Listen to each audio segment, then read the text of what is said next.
Assalamualaikum warahmatullahi wabarakatuh. Selamat sore, salam sejahtera bagi kita semuanya. Om Swastiastu, Namo Buddhaya, salam kebajikan. Bangsa dan setanah air, penyebaran COVID-19 telah benar-benar memperlambat perekonomian dunia, termasuk perekonomian di negara kita Indonesia. 186 negara telah terpapar virus corona. Pemerintah terus bekerja keras untuk mengantisipasi hal ini, untuk mempertahankan daya beli masyarakat, untuk mengurangi risiko PHK, dan mempertahankan produktivitas ekonomi, produktivitas masyarakat di seluruh wilayah tanah air Indonesia. Pada kesempatan ini, saya hanya akan berfokus pada kebijakan bantuan-bantuan yang disediakan oleh pemerintah, langsung kepada masyarakat untuk mempertahankan daya beli masyarakat. Pertama, saya telah perintahkan kepada semua menteri, gubernur, bupati, dan wali kota agar memangkas rencana belanja yang tidak prioritas di APBN maupun di APBD. Anggaran perjalanan dinas, pertemuan-pertemuan yang tidak perlu, dan belanja-belanja lain yang tidak langsung dirasakan oleh masyarakat harus dipangkas. Kedua, kementerian dan lembaga di pusat, serta juga pemerintah daerah, provinsi, kabupaten, dan kota harus melakukan refocusing kegiatan dan melakukan realokasi anggaran untuk mempercepat penanganan COVID-19, baik yang terkait dengan isu-isu kesehatan maupun yang terkait dengan isu-isu ekonomi. Landasan hukumnya sudah jelas. Hari Jumat yang lalu, tanggal 20 Maret 2020, telah saya tanda tangani Inpres nomor 4 tahun 2020. Selain memerintahkan refocusing kegiatan dan relokasi anggaran, Inpres ini juga memerintahkan untuk percepatan pelaksanaan pengadaan barang dan jasa untuk mendukung percepatan penanganan COVID-19.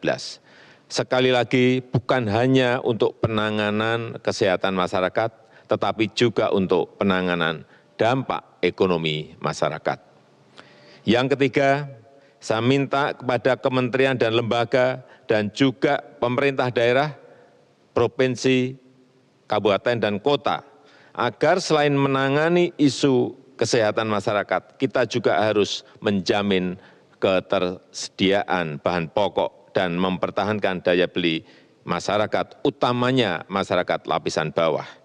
Kita harus membantu para buruh, membantu para pekerja harian, membantu para petani, membantu para nelayan, membantu para pelaku usaha mikro dan kecil agar daya belinya tetap terjaga, agar terus beraktivitas dan berproduksi. Keempat, saya telah perintahkan agar program padat karya tunai, sekali lagi program padat karya tunai harus diperbanyak, harus dilipat gandakan dengan tetap mengikuti protokol kesehatan untuk pencegahan dan penularan COVID-19, yaitu dalam bekerja harus menjaga jarak yang aman. Program padat karya tunai di beberapa kementerian seperti Kementerian PUPR, Kementerian Perhubungan, Kementerian Pertanian, Kementerian KKP harus segera dieksekusi. Dana desa dan program-program pemerintah daerah, provinsi, kabupaten, dan kota juga harus mengutamakan cara-cara padat karya. Ini akan membantu masyarakat, membantu para petani, para buruh tani, para nelayan di pedesaan di seluruh tanah air. Sekali lagi, dengan tetap mengikuti protokol kesehatan, yaitu dalam bekerja harus menjaga jarak yang aman. Kelima, kepada penerima kartu sembako. Pemerintah memberikan tambahan sebesar 50.000 per keluarga penerima, sehingga menjadi 200.000 per keluarga penerima yang akan diberikan selama 6 bulan. Anggaran yang dialokasikan adalah sebesar 4,56 triliun rupiah. Yang keenam, kepada calon penerima kartu prakerja, pemerintah akan mempercepat implementasi kartu prakerja, sekaligus untuk mengantisipasi para pekerja yang terkena PHK, para pekerja harian yang kehilangan penghasilan, para pengusaha mikro yang kehilangan pasar dan omset, agar dapat meningkatkan kompetensi dan kualitas SDM-nya. Alokasi anggaran yang disediakan di dalam kartu prakerja ini adalah sebesar 10 triliun. Sehingga nanti setiap peserta kartu prakerja akan diberikan honor insentif 1 juta per bulan selama 3 sampai 4 bulan. Yang ketujuh, untuk membantu daya beli pekerja di sektor industri pengolahan, pemerintah akan membayar PPh pasal 21 yang selama ini dibayar sendiri oleh para pekerja, dalam rangka memberikan tambahan penghasilan kepada pekerja di industri pengolahan. Alokasi anggaran yang disediakan sebesar 8,6 triliun rupiah. Kedelapan, kepada para pelaku UMKM,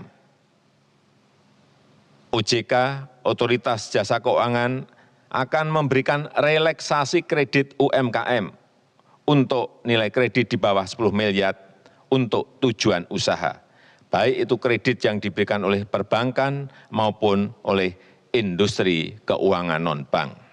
Asalkan digunakan untuk usaha, akan diberikan penurunan bunga dan penundaan cicilan sampai 1 tahun. Oleh karena itu, kepada tukang ojek, kepada supir taksi yang sedang kredit kendaraan bermotor dan kredit mobil, nelayan yang sedang kredit perahu tidak perlu khawatir, pembayaran bunga dan angsuran diberikan kelonggaran 1 tahun. Dan pihak perbankan maupun industri keuangan non-bank dilarang mengejar-ngejar angsuran, apalagi menggunakan jasa penagihan atau debt collector. Itu dilarang, dan saya minta kepolisian mencatat hal ini. Kesembilan, kepada masyarakat berpenghasilan rendah yang sedang melakukan kredit kepemilikan rumah bersubsidi, pemerintah juga memberikan 2 stimulus, yaitu pemerintah memberikan subsidi selisih bunga selama 10 tahun. Jika bunga di atas 5%, maka selisih besaran bunganya akan dibayar pemerintah. Pemerintah juga memberikan subsidi bantuan uang muka bagi yang akan mengambil kredit rumah bersubsidi. Anggaran yang disiapkan 1,5 triliun rupiah. Saya mengajak seluruh jajaran pemerintah, baik di pusat maupun di daerah, sampai ke level kelurahan dan desa, untuk selalu tanggap terhadap situasi kesehatan dan kondisi ekonomi masyarakat. Kita harus kerja keras, kita harus bersatu dan bergotong royong menghadapi tantangan ini.